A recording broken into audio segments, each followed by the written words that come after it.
Alrighty, Zai here, bringing you something a little bit different. Last night I got in a discussion very nicely with someone about how good I actually am, or just how good like a player is in general.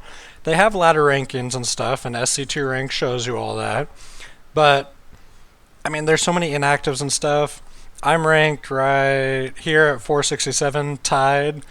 Am I really better than all these people below me? Oh, Quantic Black. Well, we know I'm better than at least one person below me.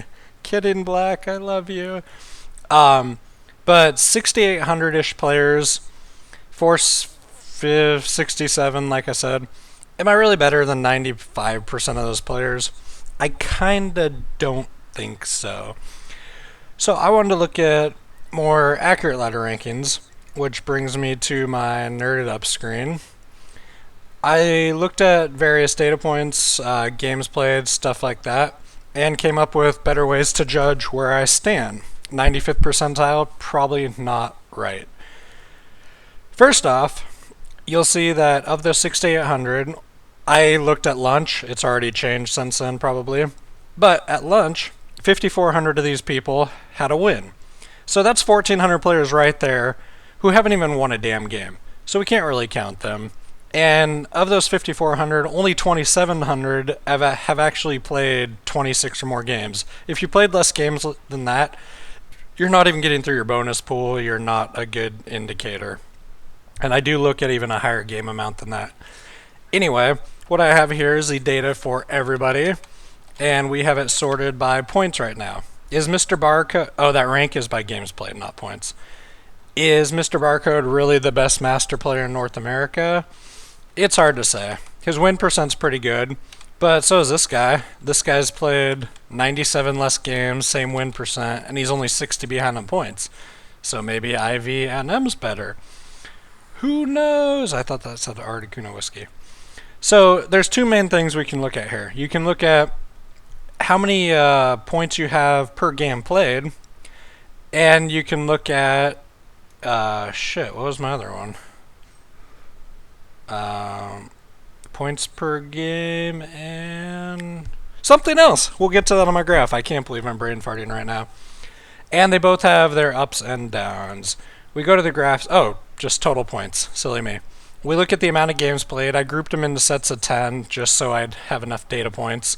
If only one guy's played 166 games and he's terrible, we don't want it to be like bloop. But you see, the more games you play, the higher your average points. This makes sense. One, you should become a better player, and two, most people go up the more they play in points just because you get slightly more for most wins and losses than down. However, you look at average points per game played, the less games you have, the lower it gets, and that's because the higher percentage of games that are played without bonus pool, the lower points per win you're going to get. The outlier is right here, and that's just kind of crazy. In this group, 0 guys are ranked top 25 in points. In this group, 5 guys are, and it just so happens that's where the games fall at. But that's how graphs work. For the most part, we go up, we go down.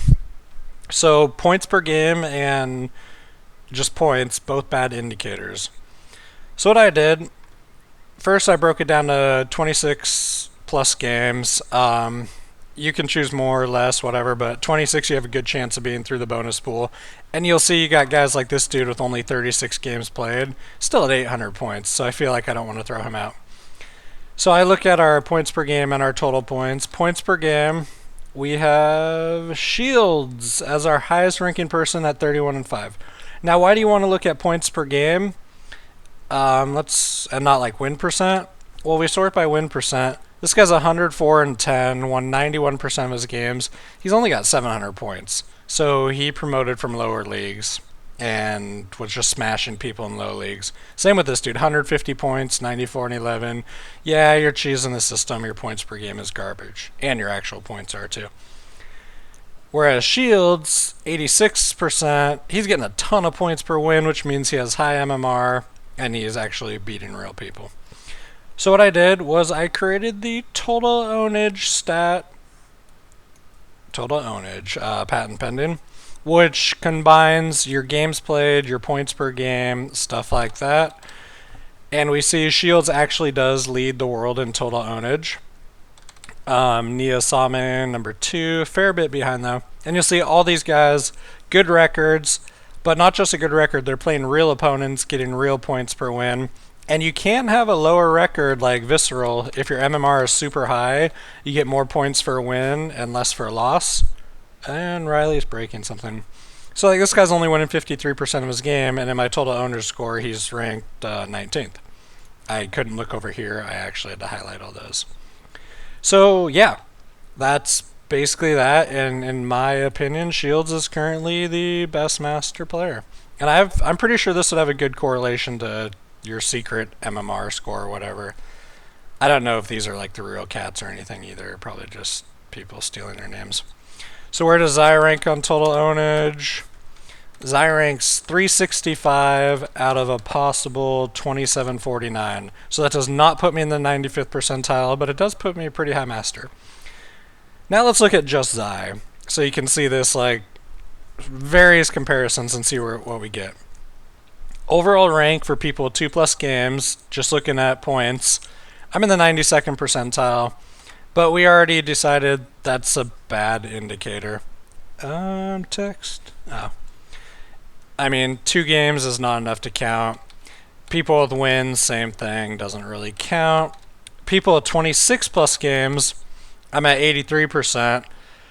It's not a bad indicator, but because the more games you play, the better, higher points you should have, and my games are relatively low, this kind of hurts me. Same with 50+ games. I've only played 58 games, so my games played among these people is really low. And you see I'm down to 76th percentile. So now I'm looking at people with like number of games, 56 to 65 games. There are 288 players, pretty good sample size. And my points are 48th. I'm okay with that, but I've only played 58 games. The average is 60, 61. Yeah, 60 and a half. So those 2.5 games make a big difference. So now I'm looking at points per games played with people of a like number of games. Our bonus pools are similar unless someone played 60 games and then didn't play the last week, but that's going to be few and far between. So when we look at that, it brings me to the 86th percentile, which I feel like is a good spot for me. And this is how I think like someone's ladder skill should be judged. The problem is you probably don't want to go through all this work, so screw you. Looked at some more stuff. Points per game with 26 plus, 84. If we look at points per game for 50 plus, I go up to 93. Or just raw points in 50 plus, I go down to 76. But again, we look at the graph. Average points goes up with games played. Points per game goes down. So points per game, I'm doing better for 50 plus than I am for average points. And that all makes sense, and that's why I don't want to use any of those stats. And we look at my total ownage score for players with 25 plus. And I'm at 86.72%. We look at my total ownage for 50 plus, and I'm at 87. These are both really close to comparing me to light-gamed people, which is why I think this is total ownage should be the new ladder official stat, total ownage. And then I ran standard deviation. I'm 89th percentile for my group. And that's because, well, you can read. When variance can go further one way than another, the z-score won't be like perfect. So since the lowest point someone can have is 0, and the highest they can have was a lot of people are above like 15 or so, it skews one direction, only by a few percent. And finally, what you all came here for, which division in Master League is best?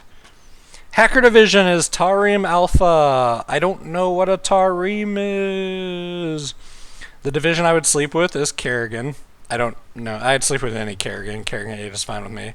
Zai's division right here. Average total owner score of 2100. The average overall is like 2030. So my division's pretty right on the norm. We go down. Immortal Yankee, like Babe Ruth. I'm so funny. And Reapers suck. Nobody uses Reapers anymore. That's all I got. Tassar is actually pretty cool, so that kind of crushed my thing. Anyway, yeah. Hopefully that gives you a little bit better view of how to determine like where someone should be in a division. I know you don't have the data. I'm not going to look anyone up anyway. But yeah, so I put myself in the 86th-ish percentile for North America Masters.